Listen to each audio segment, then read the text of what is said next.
What's up everyone and welcome back to the MMA Zone. Today, let's get started with reactions from the MMA community on UFC 319. With this UFC event wrapping up, what are your thoughts on the card? And before we continue, make sure to leave a like on the video to help support the channel. Before we talk about the main event, JDM shared a funny Instagram story saying he wants a mute button on Daniel Cormier's commentary. Before the main event, Sean Strickland gave his predictions on Khamzat versus DDP, and he called out Khamzat for being, quote, a weak man. I think that Dricus is going to break him 5th round. The only thing is, when you train with these guys, man, when you train with these Chechens, for 1 round, dude, it is like you're wrestling a parasite. Like, they go full send. Now, I've been training with these guys for so long that, like, I kind of know how to do it, and I'm not really too threatened by it. But I just don't know if Dricus is experienced training with these guys like I have. But, you know, man, I think what people overlook, though, and I think this is where this fight's going to come down to, who's a bigger man? In my opinion, man, Chimaev's a weak man. I know he's made his entire career about being this big, scary boogeyman. But, like, dude, you look at his history. Every time he's had a tough fight with a welterweight, there's always some excuse. You know, I broke my hand, it's Ramadan. Like, no, dude, it's because you got tested, and the test came back as, like, you're not really that big, scary of a man. And you know, even, like, dude, like, the guy retired during, you know, I was the one that retired him. He happened in our gym, trained with me, walked out of the gym, the whole gym seen it. It goes to show you that he's a weak man. And I'll give you an example. Like, you could remove my lung, you could, whatever the it takes, I'm going to stay in there and fight. But the fact of the matter is, Ali had to call you and drag you back into this sport. You're always on the cusp of wanting to leave and get out of it. There's one time I made a joke about Chechnya, and it wasn't a bad joke. He just kind of took it the wrong way. So he sends a group message, a chat. He starts talking to me and threatening me, and I'm like, you know, listen, dude. I actually kicked Chris Curtis out of the chat because he's trying to de-escalate it. I was like, you know, so I sent him a message. I'm like, listen, you misunderstood, dude, but you said some I will see you at 3 o'clock. Show up, be a man. His next message was, oh, no, brother, I misunderstood. It's okay. And I think where this fight really plays out is who's a bigger man. And I just think Dricus is going to break him. I just don't think Chimaev has the heart to fight a bigger, better man. So, yeah, my predictions is Dricus breaks him round 5.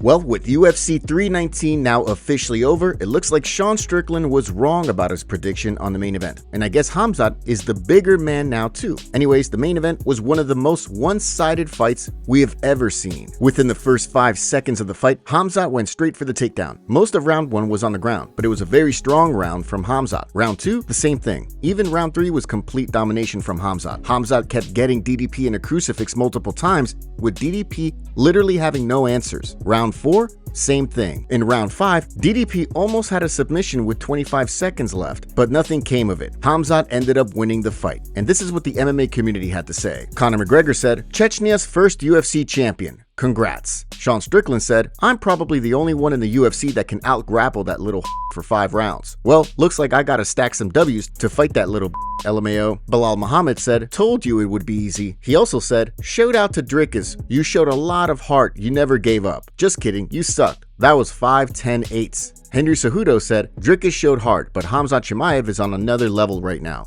He may very well be champion for years to come. Bo Nichols said, I really gotta lock in. Ben Askren said, man, DDP has got some serious heart, but needs the sprawls to go with it. Kelvin Gastelum said, Chimaev dominating the later rounds was not on my 2025 bingo card. Paulo Costa said, no one wants to watch this.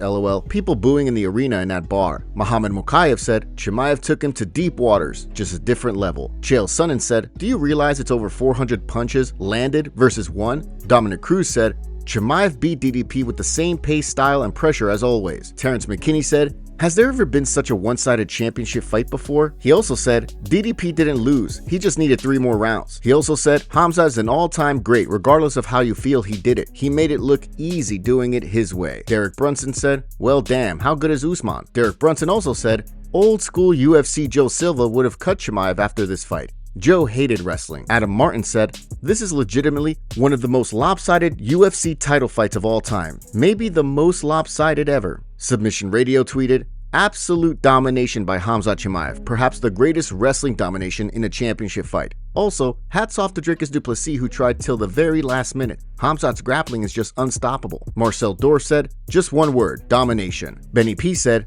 I failed to see how many middleweight manages to stop that. Ayman Zahabi said, "What an incredible performance by Chimaev. He will be one of the most dominant champions ever." Now, we can't ignore the co-main event. Lerone Murphy scored an insane first-round knockout over Pico. And with this, the Bellator curse continues. After the fight, Alexander Volkanovski reacted to his win by saying, "See you in December, Lerone Murphy. Congrats." Tim Elliott had a very impressive win tonight by using a guillotine in round 2 against Kai Asakura. During his post-fight interview, he talked about how it's ridiculous that the UFC doesn't use digital scales after the weigh-in situation for UFC 319. What is like your issues or your thoughts here as we stand now post-fight?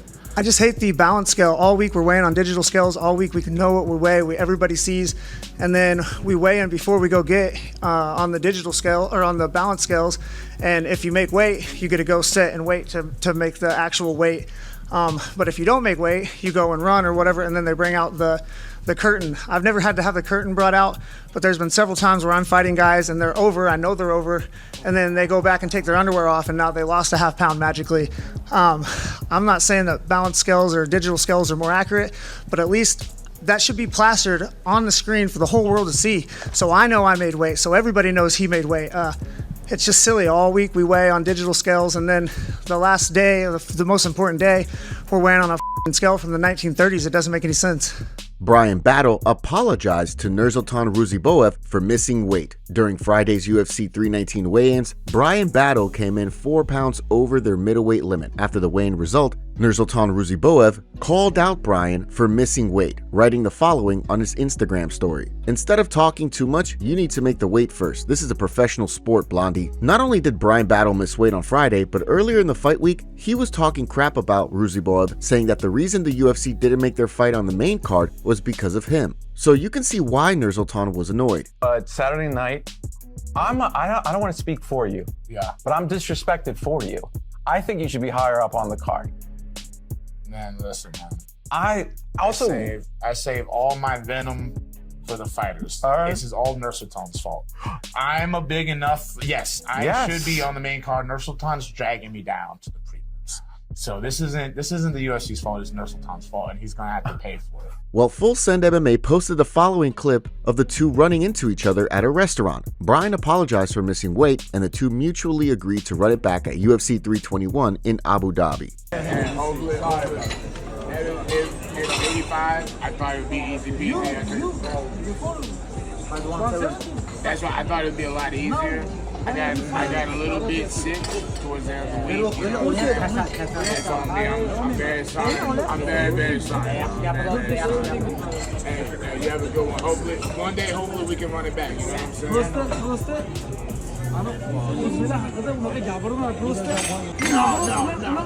Listen, I'm not trying to No, if you look at my post, it's flag, you know what I'm saying? So I'm not trying to talk. I was just having a little fun. Having a little fun. You know what I'm saying? But hey, brother, go and wish you the best of luck. I'm very sorry. You're right. It's very unprofessional. You know what I'm saying? I'm sorry about that. You have a good one, brother. Hey, on your turns now. Let's go. October, Abu Dhabi. Let's go. October, Abu Dhabi. Let's go.